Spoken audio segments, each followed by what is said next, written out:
আল্লাহর নামে করছি শুরু, জ্ঞান সাধনায় হব ধ্যানী। হ্যালো ভিউয়ার্স, আসসালামু আলাইকুম। Liton IT job solution YouTube চ্যানেলে আপনাদের স্বাগতম। অলরেডি আপনারা জানেন যে এই চ্যানেলে সিএসআই রিলেটেড জব প্রিপারেশনের জন্য প্রত্যেকটি সাবজেক্টের সিরিজ ভিডিও লেকচারগুলো আপলোড করা হয়ে থাকে। সেই সাথে রিসেন্ট আইটি এক্সাম কোশ্চেনগুলো সলিউশন করে আপলোড করা হয়। তাই আপনি যদি আমাদের চ্যানেলে নতুন হয়ে থাকেন, সাবস্ক্রাইব করে পাশের ঘন্টা বাটনে ক্লিক করে রাখতে পারেন আমাদের পরবর্তী ভিডিওগুলো সবার আগে দেখার জন্য। আর যদি সাবস্ক্রাইব করে থাকেন, অসংখ্য ধন্যবাদ। এই ধারাবাহিকতা আজকে আমরা প্রোগ্রামিং ইন সি লেসন 6 নিয়ে হাজির হয়েছি। চলুন শুরু করি আজকের ভিডিও। আজকের ভিডিওতে আমরা দেখব মূলত basic structure of C programming. তো দেখুন যে এই টাইপের কোশ্চেন কিন্তু এসে থাকে পরীক্ষায় মাঝে মাঝে হরহামেশাই। তো এটা কিন্তু অনেক ইম্পর্টেন্ট, বিশেষ করে প্রোগ্রামিং সেক্টরে যারা প্রোগ্রামিং করতে চান তাদের জন্য কিন্তু মোস্ট ইম্পর্টেন্ট, এবং এটি কিন্তু স্ট্যান্ডার্ড একটি স্ট্রাকচার। তো প্রোগ্রামিং ইন সি এর বেসিক স্ট্রাকচার হচ্ছে এই যে ফিগার, এই ফিগারটি হচ্ছে প্রোগ্রামিং ইন সি এর বেসিক স্ট্রাকচার, যেখানে একটি অপশন থাকে হচ্ছে ডকুমেন্টেশন সেকশন, আরেকটি হচ্ছে লিঙ্ক সেকশন, 3 নম্বর হচ্ছে ডেফিনেশন সেকশন, 4 নম্বর হচ্ছে গ্লোবাল ডিক্লারেশন সেকশন, 5 নম্বর হচ্ছে মেইন ফাংশন এবং 6 নম্বর হচ্ছে সাব প্রোগ্রাম সেকশন। তো একটা প্রোগ্রামিং ইন সি এর পার্ট বা স্ট্রাকচারে সেকশন হচ্ছে মোট 6টি। তো ডকুমেন্টেশন সেকশনটা কি? ডকুমেন্টেশন সেকশন হচ্ছে একজন প্রোগ্রামার, তিনি এই প্রোগ্রাম রিলেটেড অনেক কিছু ডকুমেন্টেশন করে রাখতে চান, অর্থাৎ প্রোগ্রামটি কি কাজ ইউজ হবে, কবে ইউজ হবে, প্রোগ্রামের আপডেট বা প্রোগ্রামের হচ্ছে ডেডলাইন কত, অথবা প্রোগ্রামটি তার নাম অথবা অথরের নাম বা এই টাইপের অনেক কিছু কিন্তু ডকুমেন্টেশনে লিখতে পারে। তো এটা হচ্ছে ডকুমেন্টেশন সেকশনে লিখতে হয়। যেমন দেখুন, আমি এখানে একটি এক্সাম্পল দিয়েছি, একটি প্রোগ্রাম, সেটা হচ্ছে এরিয়া অফ সার্কেল বের করার একটি প্রোগ্রাম। তো এখানে ডকুমেন্টেশন সেকশন হচ্ছে এই টার্মটুকু, এইটুকু। তো এখন ডকুমেন্টেশন সেকশনে আমরা লিখবো কিভাবে? তো মূলত আমরা জানি যে কি, যে এখানে আমরা যে কোনো কোড লিখলে কিন্তু রান করার কথা, বাট যদি আমরা ডকুমেন্টেশন হিসেবে যদি লিখে থাকি তো সেক্ষেত্রে প্রোগ্রাম সেগুলোকে রান করবে না। যেমন এখানে দেখুন যে আমরা ডাবল স্ল্যাশ দিয়ে যদি আমরা এরপরে সিঙ্গেল লাইনে কিছু লিখে থাকি তো সেগুলো প্রোগ্রাম এক্সিকিউট করবে না, এবং এটা হচ্ছে ডকুমেন্টেশন। এরপর যদি আমি মাল্টিপল লাইনের ক্ষেত্রে আমি ডকুমেন্টেশন করতে চাই তাহলে আমরা স্ল্যাশ স্টার, এরপরে আমরা অনেক কিছু লেখার পরে যদি আমরা শেষেও যদি আমরা স্টার স্ল্যাশ দিয়ে রাখি এইভাবে, এবং এর মাঝখানে যতগুলো লাইন আমরা লিখবো সবগুলো ডকুমেন্টেশন হিসেবে থাকবে। যেমন দেখুন, আমি এই প্রোগ্রামের ক্ষেত্রে লিখেছি কি, যে program to find the area of circle. যদি আমি এটা না লিখতাম তাহলে কিন্তু আগে কোড দেখে বুঝতে হতো যে এটা আসলে কিসের প্রোগ্রাম। যদি দেখুন, এটা কিন্তু আমরা সহজে বুঝতে পারতেছি, এরিয়া অফ সার্কেল লেখা আছে, তার মানে এটা হচ্ছে আমাদের সার্কেলের এরিয়া বের করার প্রোগ্রাম। বাট এটা যদি অনেক বড় একটা প্রোগ্রাম হতো তাহলে কিন্তু আমরা বুঝতে পারতাম। এই জন্য আমি এখানে লিখে রাখবো যে প্রোগ্রাম আসলে কি কাজ ইউজ হবে এগুলো। অথবা আমি লিখেছি এখানে যে Liton IT job solution is one of the best YouTube channel for getting job preparation from basic to advance level. তো এই টাইপের অনেক কিছু লেখার জন্য আমরা ডকুমেন্টেশন সেকশন ইউজ করে থাকি, এবং ডকুমেন্টেশন সেকশনে লেখার সিস্টেম হচ্ছে এইটা। এরপর হচ্ছে লিঙ্ক সেকশন। লিঙ্ক সেকশনটা কি?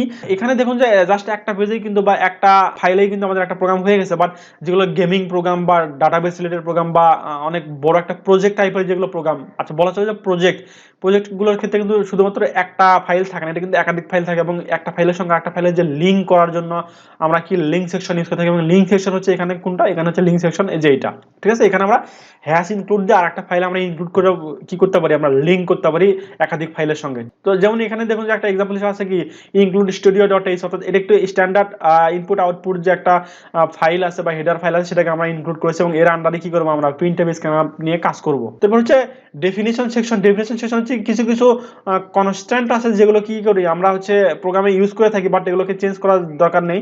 তো সেক্ষেত্রে আমরা ডেফিনেশন সেকশনে সেগুলোকে আমরা ডিক্লেয়ার করে রাখতে পারি। তো যেমন দেখুন এখানে একটা এক্সাম্পল হিসেবে দেখেছি যে ডিফাইন পাই 3.1416, অর্থাৎ আমরা জানি যে এরিয়া অফ সার্কেল বের করার ক্ষেত্রে অবশ্যই পায়ের মান দরকার, এবং পায়ের মান আমরা জানি 3.1416, এবং এটাকে আমরা ফিক্সড করে দেওয়ার জন্য আমরা ডেফিনেশন সেকশনে ডিফাইন দিয়ে আমরা করে দিয়ে এসেছি। এরকম অনেক কিছু দরকার হতে পারে ডিফাইন করার জন্য। এই ডিফাইন করার জন্য যেগুলো দরকার সেগুলো হচ্ছে ডেফিনেশন সেকশনে আমরা হ্যাশ ডিফাইন লিখবো, এবং এটাকে কিন্তু এক প্রকার বলা চলে যেগুলো হচ্ছে কনস্ট্যান্ট ডিক্লারেশনের আর একটা কিন্তু রুলস, এটা একটা। তো এরপর হচ্ছে global declaration section. Global declaration সেকশনটা কি?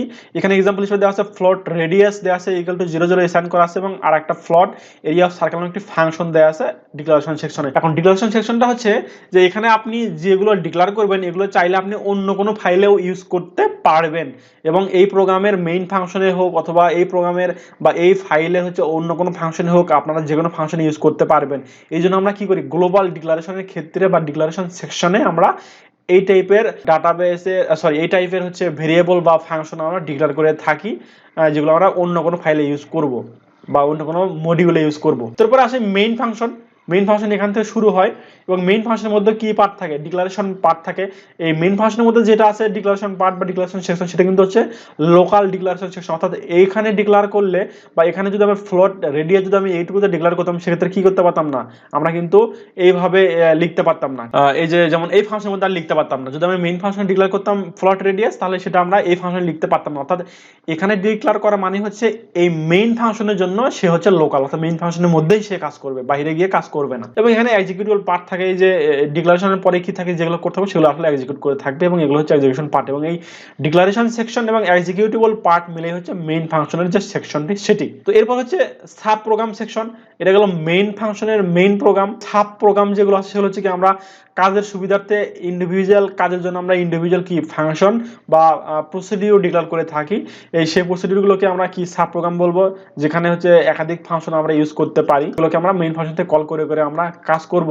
এবং এখানে কি আছে যে এখানে আমরা যে ভেরিয়েবলগুলো ইউজ করবো সেটাকে আমরা চাইলে গ্লোবাল ভেরিয়েবল থেকে আমরা কল করে নিয়ে কাজ করতে পারি, এবং এখান থেকে আমরা রিটার্ন করে দিয়ে দিতে পারি, অথবা এখানেই শুধুমাত্র আমরা এক্সিকিউট করতে পারি।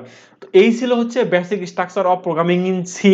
আপনারা যদি এই টাইপের স্ট্রাকচার ফলো করে প্রোগ্রামিং করে থাকেন, তাহলে যে কোনো জায়গায় অ্যাকসেপ্টেবল হবেন, এবং আপনাকে দেখেই বুঝবে আপনি একটা প্রো লেভেলের একজন কোডার। তো এই বেসিক স্ট্রাকচার কিন্তু অনেক সময় পরীক্ষায় এসে থাকে যে write down the basic structure of C programming language with example. তো আজকের ভিডিওটি এখানেই শেষ করছি। আশা করি ভিডিওটি আপনাদের ভালো লেগেছে। তো পরবর্তী ভিডিও পর্যন্ত অপেক্ষা করুন। সে পর্যন্ত সবাই ভালো থাকবেন। ধন্যবাদ সবাইকে। আসসালামু আলাইকুম।